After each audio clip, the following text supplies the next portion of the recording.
Lucas capítulo 11. Estava Jesus em certo lugar orando, e quando acabou, disse-lhe um dos seus discípulos: Senhor, ensina-nos a orar, como também João ensinou aos seus discípulos. Ao que ele lhes disse: Quando orardes, dizei: Pai, santificado seja o teu nome, venha o teu reino. Dá-nos cada dia o nosso pão cotidiano. E perdoa-nos os nossos pecados, pois também nós perdoamos a todo aquele que nos deve, e não nos deixes entrar em tentação, mas livra-nos do mal. Disse-lhes também: Se um de vós tiver um amigo, e se for procurá-lo à meia-noite, lhe disser: Amigo, empresta-me 3 pães. Pois que um amigo meu, estando em viagem, chegou à minha casa, e não tenho o que lhe oferecer. E se ele, de dentro, responder: Não me incomodes, já está a porta fechada, e os meus filhos estão comigo na cama, não posso levantar-me para te atender. Digo-vos que, ainda que se levante para lhes dar por ser seu amigo, todavia, por causa da sua importunação, se levantará e lhe dará quantos pães ele precisar. Pelo que eu vos digo: pedi, e dar-se-vos-á, buscai e achareis, batei, e abrir-se-vos-á. Pois todo o que pede, recebe, e quem busca acha, e ao que bate, abrir-se-lhe-á. E qual o pai dentre vós que, se o filho lhe pedir pão, lhe dará uma pedra? Ou, se lhe pedir peixe, lhe dará por peixe uma serpente? Ou, se pedir um ovo, lhe dará um escorpião? Se vós, pois, sendo maus, sabeis dar boas dádivas aos vossos filhos, quanto mais dará o Pai Celestial o Espírito Santo àqueles que lhe o pedirem.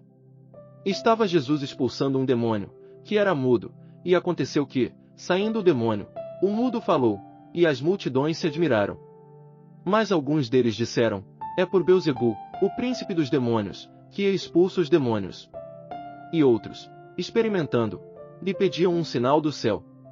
Ele, porém, conhecendo-lhes os pensamentos, disse-lhes: Todo reino dividido contra si mesmo será assolado, e casa sobre casa cairá. Ora, pois, se Satanás está dividido contra si mesmo, como subsistirá o seu reino? Pois dizeis que eu expulso dos demônios por Beelzebu. E, se eu expulso os demônios por Beelzebu, por quem os expulsam os vossos filhos? Por isso eles mesmos serão os vossos juízes. Mas, se é pelo dedo de Deus que eu expulso os demônios, logo é chegado a vós o reino de Deus. Quando o valente guarda, armado, a sua casa, em segurança estão os seus bens. Mas, sobrevindo outro mais valente do que ele, e vencendo, tira-lhe toda a armadura em que confiava, e reparte os seus despojos. Quem não é comigo, é contra mim, e quem comigo não ajunta, espalha. Ora, havendo o espírito imundo saindo do homem, anda por lugares áridos, buscando repouso, e não o encontrando, diz: Voltarei para minha casa, donde saí. E chegando, acha varrida e adornada. Então vai, e leva consigo outros 7 espíritos piores do que ele, e entrando, habitam ali, e o último estado desse homem vem a ser pior do que o primeiro. Ora, enquanto ele dizia estas coisas, certa mulher dentre a multidão levantou a voz e lhe disse: Bem-aventurado o ventre que te trouxe e os peitos em que te amamentaste. Mas ele respondeu: Antes bem-aventurados os que ouvem a palavra de Deus, e a observam. Como afluíssem as multidões, começou ele a dizer: Geração perversa esta, ela pede um sinal, e nenhum sinal se lhe dará, senão o de Jonas.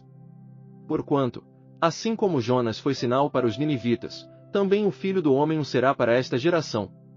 A rainha do sul se levantará no juízo com os homens desta geração, e os condenará, porque veio dos confins da terra para ouvir a sabedoria de Salomão, e eis, aqui quem é maior do que Salomão.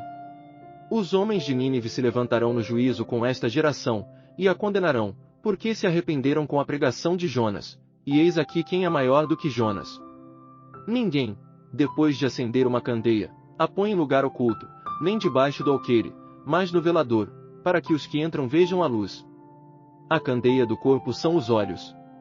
Quando, pois, os teus olhos forem bons, todo o teu corpo será luminoso, mas, quando forem maus, o teu corpo será tenebroso. Vê, então, que a luz que há em ti não sejam trevas. Se, pois, todo o teu corpo estiver iluminado, sem ter parte alguma em trevas, será inteiramente luminoso, como quando a candeia te alumia com o seu resplendor.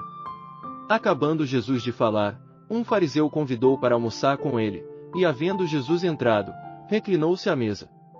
O fariseu admirou-se, vendo que ele não se lavara antes de almoçar. Ao que o Senhor lhe disse: Ora vós, os fariseus, limpais o exterior do corpo e do prato, mas o vosso interior do copo e do prato, mas o vosso interior está cheio de rapina e maldade. Loucos! Quem fez o exterior, não fez também o inferior? Dai, porém, de esmola o que está dentro do copo e do prato, e eis que todas as coisas vos serão limpas. Mas ai de vós, fariseus! Por que dais o dízimo da hortelã, e da arruda, e de toda a hortaliça, e desprezais a justiça e o amor de Deus? Ora, estas coisas importava fazer, sem deixar aquelas. Ai de vós, fariseus! Por que gostais dos primeiros assentos nas sinagogas, e das saudações nas praças? Ai de vós! Porque sois como as sepulturas que não aparecem, sobre as quais andam os homens sem o saberem. Disse-lhe, então, um dos doutores da lei: Mestre, quando dizes isso, também nos afrontas a nós. Ele, porém, respondeu: Ai de vós também, doutores da lei! Por que carregais os homens com fardos difíceis de suportar, e vós mesmos nem ainda com um dos vossos dedos tocais nesses fardos? Ai de vós! Por que edificais os túmulos dos profetas, e vossos pais os mataram? Assim sois testemunhas e aprovais as obras de vossos pais, porquanto eles os mataram, e vós lhes edificais os túmulos. Por isso diz também a sabedoria de Deus: profetas e apóstolos lhes mandarei, e eles matarão uns, e perseguirão outros. Para que a esta geração se peçam contas do sangue de todos os profetas que, desde a fundação do mundo, foi derramado. Desde o sangue de Abel, até o sangue de Zacarias, que foi morto entre o altar e o santuário. Sim, eu vos digo, a esta geração se pedirão contas. Ai de vós, doutores da lei! Por que tirastes a chave da ciência, vós mesmos não entrastes, e impedistes aos que entravam? Ao sair ele dali, começaram os escribas e os fariseus a apertá-lo fortemente, e a interrogá-lo acerca de muitas coisas, armando-lhe ciladas, a fim de o apanharem em alguma coisa que dissesse.